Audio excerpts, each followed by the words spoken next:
ہزاروں شاگردوں کو پڑھا چکے تھے، مگر ایسا حافظہ، ایسی روانی کبھی دیکھنے سننے میں نہیں آئی تھی۔ جب بھی اس کا سبق سنتے تو کچھ گڑبڑا سے جاتے کہ یہ لڑکا انسان بھی ہے یا کوئی اور مخلوق۔ مولوی صاحب ایسا سوچتے ضرور تھے، مگر اپنا یہ خیال کبھی ظاہر نہ ہونے دیا تھا۔ وہ سوچتے تھے کہ اتنا اچھا بچہ ہے، کہیں بد دل ہو کر بھاگ ہی نہ جائے۔ وہ بچہ تو اب حافظ قرآن بھی بن چکا تھا، مگر مولوی صاحب کو اب اس سے پیار سا ہو گیا تھا، اس لیے اسے اپنا بیٹا بنا لیا۔ مولوی صاحب نے عمر بھر شادی نہ کی تھی۔ ایک رات مولوی صاحب کسی کا نکاح پڑھوا کر لوٹے۔ زیادہ مرغن کھانا کھانے کی وجہ سے پیٹ میں تکلیف محسوس ہوئی۔ مولانا صاحب کو جب بھی بہضمی ہوتی تو وہ ہینگ کا استعمال کرتے اور ٹھیک ہو جاتے، لیکن وہ ہینگ بھی ختم ہو چکی تھی اور دوبارہ منگوانے کا موقع ہی نہ مل سکا۔ سارے لڑکے سو چکے تھے، مگر معراج الدین جاگ رہا تھا اور عبادت الہی میں مشغول تھا۔ مولوی صاحب درد سے کرا رہے تھے۔ ارے کوئی ہے جو مجھے کہیں سے ذرا سی ہینگ لا دے۔ معراج الدین نے سوچا استاد صاحب تو تکلیف میں ہے اور ان کی بر وقت مدد نہ کی تو شاید اللہ پاک میری عبادت ہی نہ قبول فرمائے۔ سارے شاگرد سو رہے ہیں، اتنی رات میں کون اپنی نیند خراب کرے؟ مگر معراج الدین ہمیشہ کی طرح خدمت کے لیے تیار جانماز لپیٹ کر طاق میں رکھی اور مولوی جی کے پاس جا کھڑا ہوا۔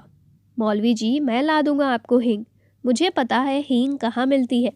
مولانا صاحب نے کہا کہ تم کیسے لاؤ گے؟ اتنے ذرا سے تو ہو، کیا تمہیں اندھیرے میں ڈر نہیں لگتا؟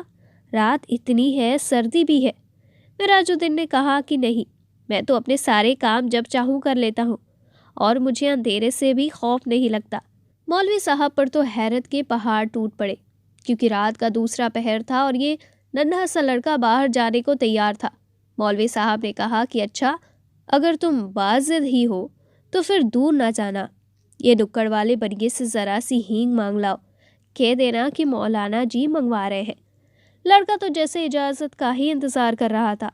وہ تیزی سے باہر چلا گیا۔ اس کے باہر نکلتے ہی ایسا لگا جیسے اچانک تیز ہوائیں چلنا شروع ہو گئی اور بارش ہو رہی ہو۔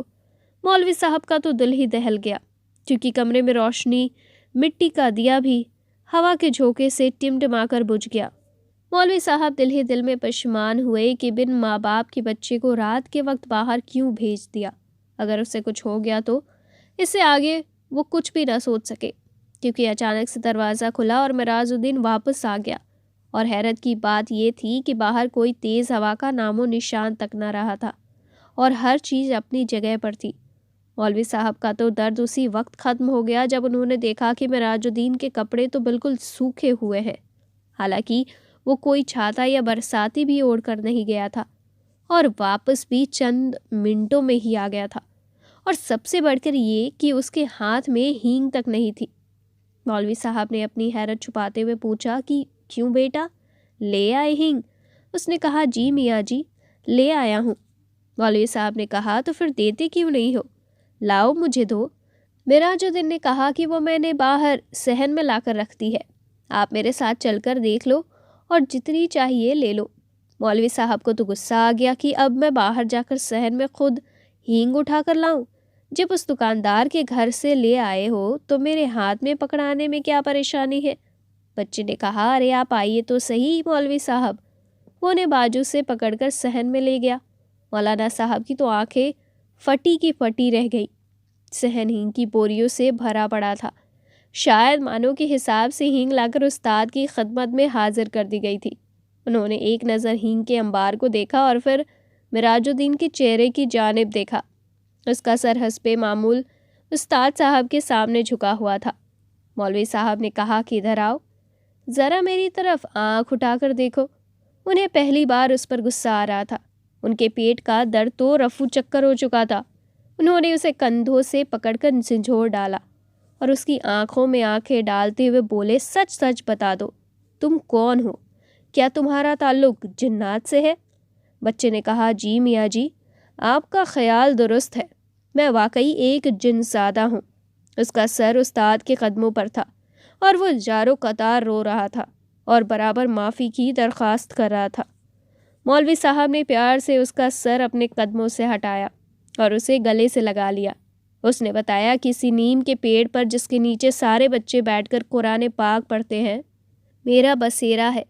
میں روزانہ قرآن پاک کی تلاوت سنا کرتا تھا، تب میرا بھی دل چاہا کہ آپ کی شاگردی میں جاؤں۔ مولوی صاحب جو باغور اس کی باتیں سن رہے تھے اچانک جیسے ہوش میں آ گئے اور کہا، اچھا تو پورا ہو چکا ہے نا؟ تم قرآن پاک کے حافظ بھی بن چکے ہو۔ بے شک تم نے آج تک مجھے شکایت کا کوئی موقع نہیں دیا، لیکن مجھے خدشہ ہے کہ اگر کسی دن تمہیں کسی بات پر غصہ آ گیا اور انجانے میں تم نے اپنی طاقت کا مظاہرہ کر دیا تو تب کیا ہوگا؟ بہتر ہے کہ اب تم چھٹی کرو اور اپنی دنیا میں لوٹ جاؤ، اور اگر تم نے میری بات نہ مانی تو میں تمہیں بوتل میں بند کر کے زمین میں دبا دوں گا، سمجھے تم؟ مولانا جی کی بات سن کر تو وہ باقاعدہ ہچکیاں لے کر رونے لگا اور بولا، جس استاد صاحب نے اسے علم سکھایا وہ ان کی جی بھر کے خدمت بھی نہ کر سکے گا، اس بات کے لیے وہ زندگی بھر شرمسار رہے گا۔ مولوی صاحب نے اسے تسلی دی اور کہا کہ انہوں نے اپنا حق اس پر معاف کیا، اس لیے اب وہ سیدھا اپنی دنیا میں لوٹ جائے۔ معراج الدین مولوی صاحب کو اللہ حافظ کہہ کر کسی ننھے سے بچے کی طرح دروازہ کھول کر کوٹری سے باہر چلا گیا۔ مولوی صاحب کو اس کی آنسو بھری آنکھیں رات بھر رلاتی رہیں۔ مولوی صاحب کی ہدایت پر ہمیشہ کے لیے لوٹ جانے سے پہلے اس نے ہینگ بھی واپس گودام میں پہنچا دی۔ اس بات کو کافی سال بیت گئے اور مولوی صاحب سمیت سب لوگ اسے بھول بھال گئے، کیونکہ وہ جن زادہ دوبارہ کبھی لوٹ کر نہ آیا۔ مولوی صاحب تعویذ گندے کے بھی ماہر تھے۔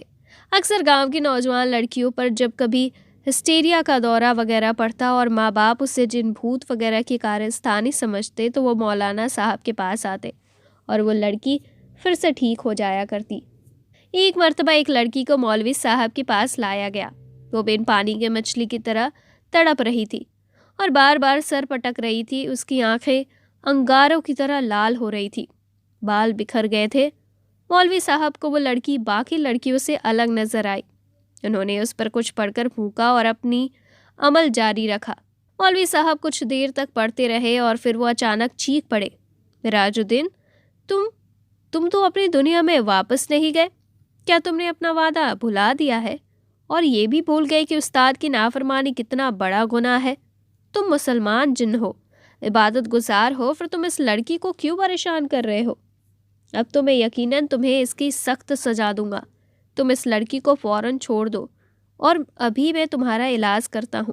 میرا خیال ہے کہ مجھے تمہیں بوتل میں بند کرنا ہی پڑے گا۔ جن نے کہا، نہیں میاں جی، ایسا نہ کرنا، آپ کو اللہ کا واسطہ، میں وعدہ کرتا ہوں کہ اب آپ کی اس دنیا میں کبھی لوٹ کر نہیں آؤں گا، مگر صرف ایک آخری بار مجھے اپنی دنیا میں لوٹ جانے سے پہلے آپ کی قدم بوسی کرنا ہے۔ آپ کا آخری دیدار کرنا چاہتا ہوں۔ میں ہرگز ایسی حرکت نہ کرتا اگر میں اپنی اس سے پہلے والی کوشش میں کامیاب ہو جاتا۔ شاید آپ کو معلوم ہوگا کہ گاؤں کے ذمہ دار کی ٹھیک اسی رات کسی نے چارپائی الٹ دی تھی جب میں نے آپ کو اللہ حافظ کہا تھا۔ میرا پروگرام یہ تھا کہ یوں اس بندے کے علاج کے لیے آپ کو بلایا جائے گا اور میں اپنے محترم استاد کا دیدار ایک بار پھر کر سکوں گا، مگر مجھے ناکامی کا منہ دیکھنا پڑا، کیونکہ مجھے بھگانے کے لیے انہوں نے کسی کو بلا لیا تھا۔ اس نے مجھے سخت تکلیف اور اذیت پہنچائی کیونکہ اس نے مجھے واقعی ایک بوتل میں بند کر کے کھیت میں دبا دیا تھا۔ وہ تو میری لگن سچی تھی کہ زمین پر ٹریکٹر چلا، اور آج پورے 10 سال بعد مجھے رہائی ملی تو میں نے سوچا کہ استاد کے دیدار کے شوق پہ میں نے بڑی سزا پائی ہے۔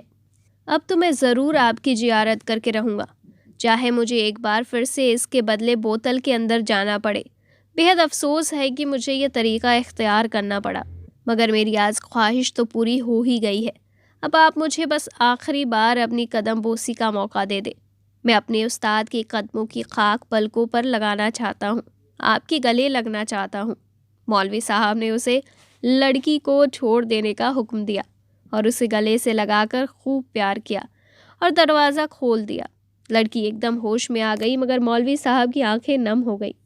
تو دوستو، یہ قصہ ایک مولوی صاحب اور جن زادے کا تھا جو ہم آپ کو سنانا چاہتے تھے۔ یہ ویڈیو آپ کو کیسی لگی ہمیں کامنٹ باکس میں ضرور بتائیے گا۔ ساتھ ہی ساتھ اگر آپ چینل پر نئے ہیں تو چینل کو سبسکرائب کیجیے اور بیل آئیکن کو بھی دبائیے تاکہ نیکسٹ ویڈیو کا نوٹیفیکیشن آپ سے مس نہ ہو۔ ہم ملتے ہیں نیکسٹ ویڈیو میں نئے واقعے کے ساتھ، تب تک کے لیے شکریہ۔